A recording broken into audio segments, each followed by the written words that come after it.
Alright, video 6B.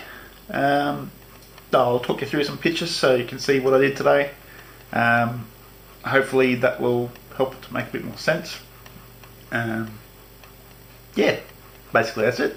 Alright, on to the pictures. Alright, started with a nice bit of fire.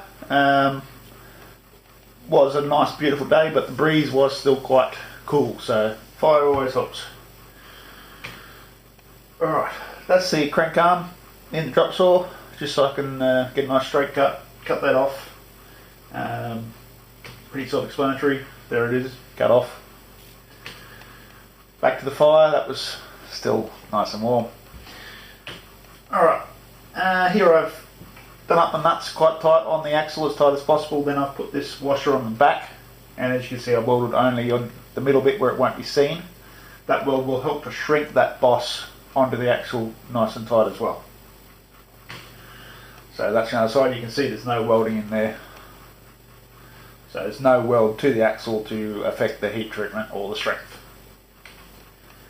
Okay, top washer is now welded on. Same story, that will help to shrink that nice and tight. Gives me two flat surfaces to build on for doing the spokes. That's the other side. Fire was still nice and warm.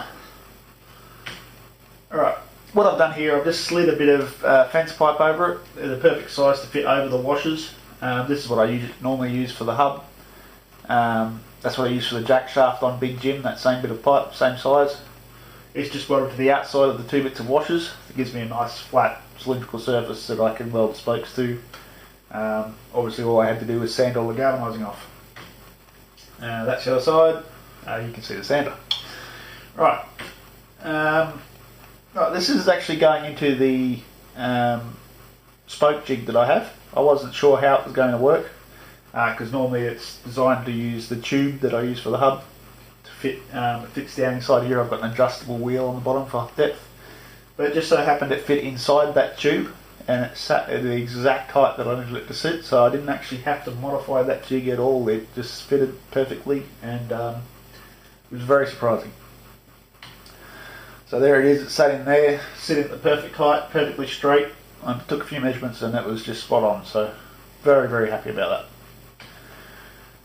Sat some spokes in there. That's that oval tube that I showed in one of the earlier videos. All I've done there is wire brush off the rust, put in the drop saw, cut them to length, and sat them on there ready to tack on. So tacked them, then I pulled it out of the jig, flipped it over and tacked the other side. That's pretty self-explanatory. And then saddling the wheel, as you saw in the other video. So that's where we're up to. Hopefully that helps make a bit more sense. It was a good day. I'm glad the way it worked out. Very happy. Hopefully that helps to answer any questions if anyone else wants to do something similar. If you have any other questions, let me know. I'll happy to answer, happy to help.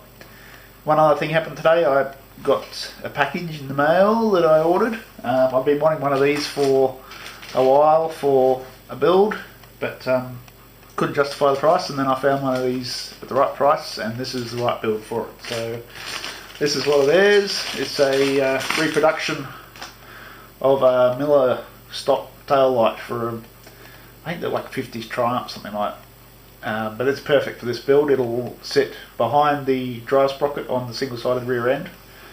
It has a little light cut out on the bottom, which I'll use my very last one of these retro bikes things to sit underneath.